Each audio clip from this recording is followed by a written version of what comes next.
श्री स्वामी समर्थ सर्वांना।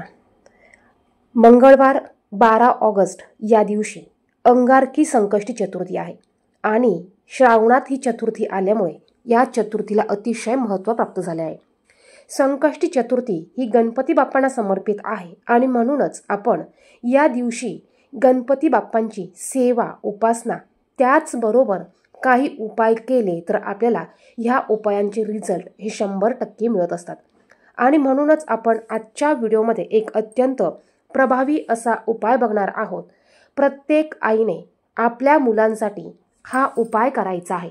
आपल्याला अंगारकी संकष्टी चतुर्थीच्या दिवशी दिवसभरात केव्हाही आपल्या मुलांच्या प्रगतीसाठी हा उपाय करायचा आहे।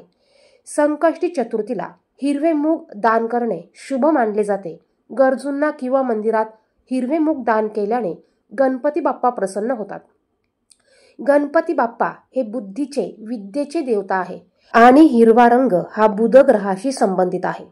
मुलांच्या अभ्यासात प्रगती व्हावी किंवा त्यांच्या आयुष्यातील अडचणी दूर व्हाव्यात किंवा मुलांना शिक्षणात अडथळे येत असेल तर यासाठी आईने संकष्टी चतुर्थीला हिरव्या मुगांचा उपाय करणे शुभ मानलं जातं। यावेळेस अंगारकी चतुर्थी ही 12 ऑगस्टला आहे आणि ती श्रावण महिन्यात आल्यामुळे प्रत्येक आईने आपल्या मुलांच्या आर्थिक अडचणी दूर करण्यासाठी संकट दूर करण्यासाठी हिरव्या मुगाचा उपाय करायचा आहे।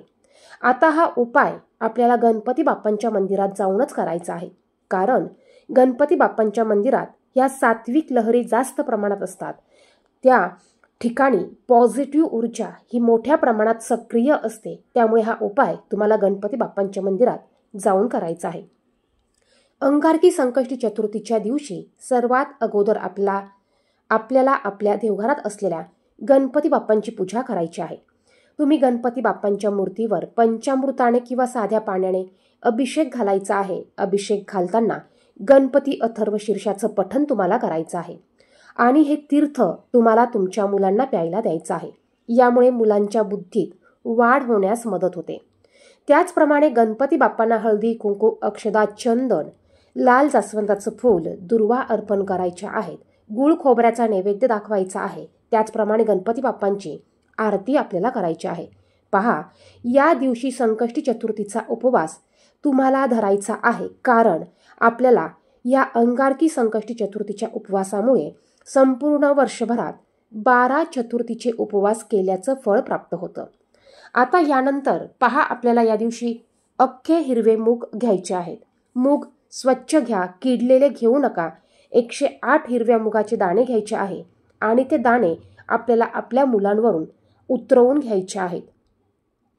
मुलांवरनं घरी उतरवून घ्या। त्यानंतर हे हिरवे मूग घेऊन गणपती बाप्पांच्या मंदिरात जा। जर का मुलं तुमच्याबरोबर येत असतील तर मुलांना घेऊन गेलात तरी चालेल।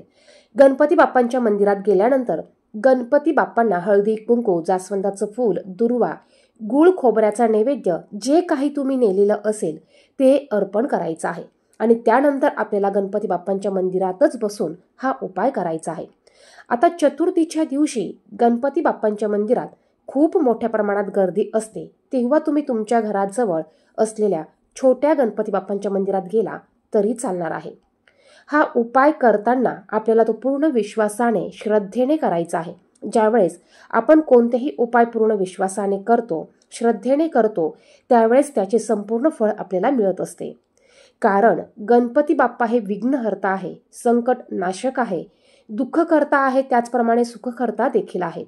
आपल्याला तिथेच बसून हिरवे मूग आपल्याला उजव्या हातात घ्यायचे आहे आणि आपल्याला 3 वेळा 5 वेळा तुम्हाला जितक्या वेळा शक्य होईल तितक्या वेळा गणपती अथर्व शीर्षाचं पठण करायचं आहे आणि 108 वेळा म्हणजेच 1 माळ ओम गण गणपते नमः किंवा ओम विघ्नहर्ताय नमः हा मंत्र तुम्हाला म्हणायचा आहे। आणि यानंतर तुम्ही जर का मुलांना बरोबर नेलं असेल तर तुम्हाला तिथेच मुलांवरून 7 वेळा हे हिरवे मूग उतरवून घ्यायचे आहे आणि गणपती बाप्पांच्या पायथ्याशी चरणाशी तुम्हाला हे हिरवे मूग अर्पण करायचे आहे। यानंतर तुमच्या मुलांची जी अडचण असेल ती अडचण तुम्हाला सांगायची आहे, ते विघ्न तुम्हाला सांगायचं आहे।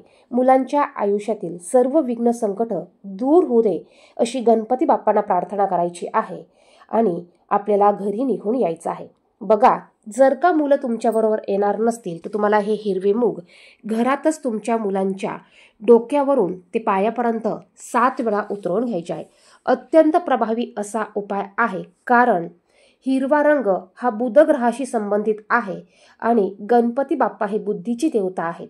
त्यामुळे मुलांच्या बुद्धीत वाढ होण्यासाठी, अभ्यासात प्रगती होण्यासाठी तुम्ही मुलांसाठी हा उपाय प्रत्येक संकष्टी चतुर्थीला करू शकतात. त्याचप्रमाणे तुम्हाला संकष्टी चतुर्थीला मुलांकडून गणपती अथर्व शीर्षाचं 1 वेळा पठण करून घ्यायचं आहे. गणपती स्तोत्राचं पठण करायचं आहे. त्याचप्रमाणे मुलांना जास्तीत जास्त श्री गणेशाय नमः किंवा ओम गण गणपती नमः या मंत्राचा जप करायला लावायचा आहे. यामुळे मुलांची प्रत्येक कामात प्रगती होणार आहे. मुलांच्या कठीणातील कठीण इच्छा पूर्ण होणार आहे. मुलांना सोन्यासारखे आयुष्य जगायला भेटणार आहे. व्हिडिओ आवडला तर व्हिडिओला लाईक करा, शेअर करा, कमेंट बॉक्समध्ये श्री गणेशाय नमः लिहायला विसरू नका. धन्यवाद.